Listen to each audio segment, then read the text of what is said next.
It's called white flight, but is it happening here in London? The phrase refers to white people leaving cities because they don't like immigrants settling in their neighbourhood. Well, BBC London has obtained new figures which do show rapid change in London's ethnic makeup. We've also been speaking to people who say white flight is happening, but are they right? In a moment we'll be discussing the issue, but first Gareth Furby has this report. Are white people leaving parts of London?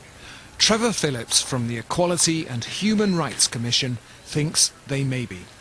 Virtually every big city, there are places where different kinds of people feel uncomfortable, whether that's Asians in so-called white areas or white people in so-called black areas. We know that white flight is accelerating. So is Trevor Phillips right? Well, the census doesn't tell us much because it's too out of date. So we asked the government for some statistics it does collect every year on the population of London's primary schools. Looking back 5 years, in every borough, the percentage of white British children has fallen.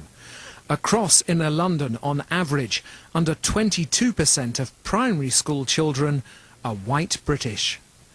In Hackney and Tower Hamlets, it's under 15%. In Newham, under 12%. Of course, this doesn't prove white flight. It may just be down to different birth rates, for example.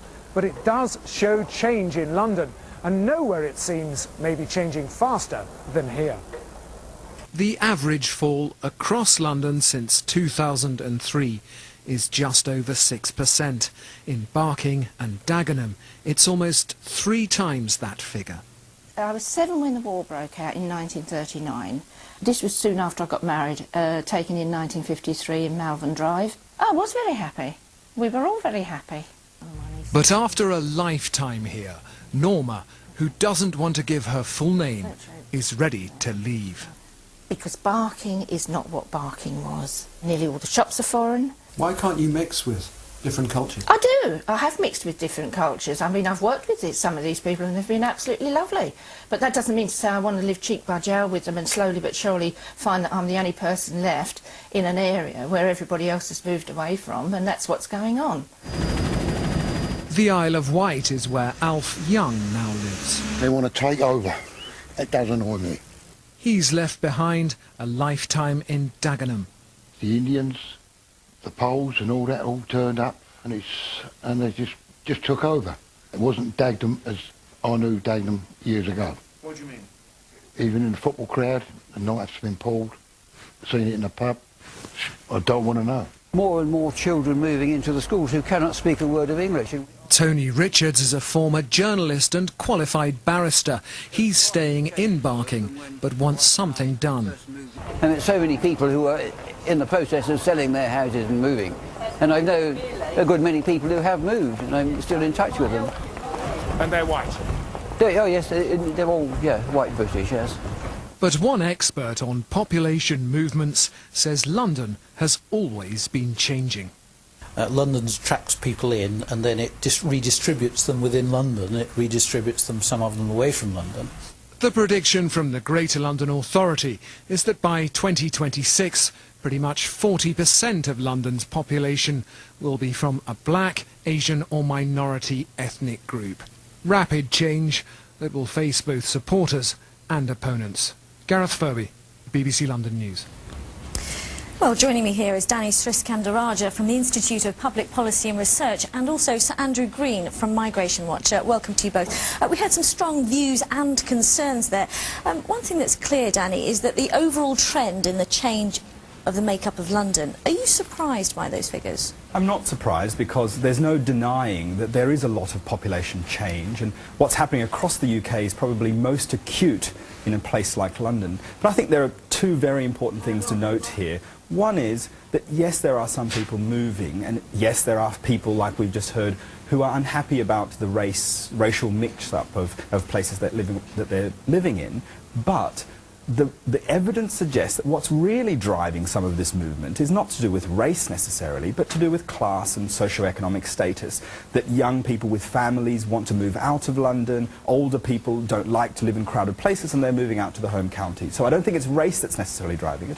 And the second point is that This has been happening in London for a long, long time, and not only has London survived, but it's thrived. London's success is built on the fact that it is a diverse place. But one of those issues, Sir Andrew, is obviously the rate of change, and in some areas like Barking and Dagenham, it's particularly acute. If we just take some of those figures, the number of white children in primary schools has gone down from 70% 4 years ago to just over 50%.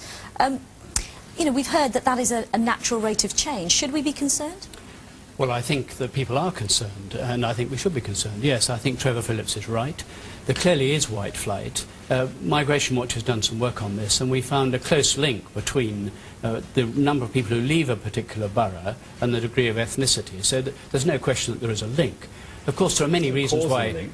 Well, it might be correlated, well, but there's no causal link. There are many reasons why people leave London. But the basic reason for this change, this very substantial change, is that the government have lost control of our borders. And the flow of immigrants into the country as a whole, many of whom come to London, has gone up 4 times. So can I just be clear, Sir Andrew, you're saying there is white flight and that cause is immigration? I'm saying there is white flight, that immigration is a factor, probably, but there are many other reasons, as Danny says, why people leave London. But if you correlate the two, if you look at where people have gone from and the change in the ethnicity, there is a link between the two.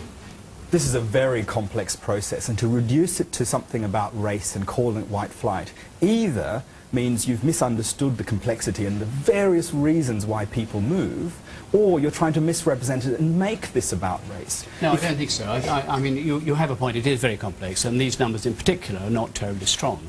But it is clear that it is one element. And the other thing that is clear is that the reason that the whole picture is changing is because of the very large scale of immigration. That is obvious. Right?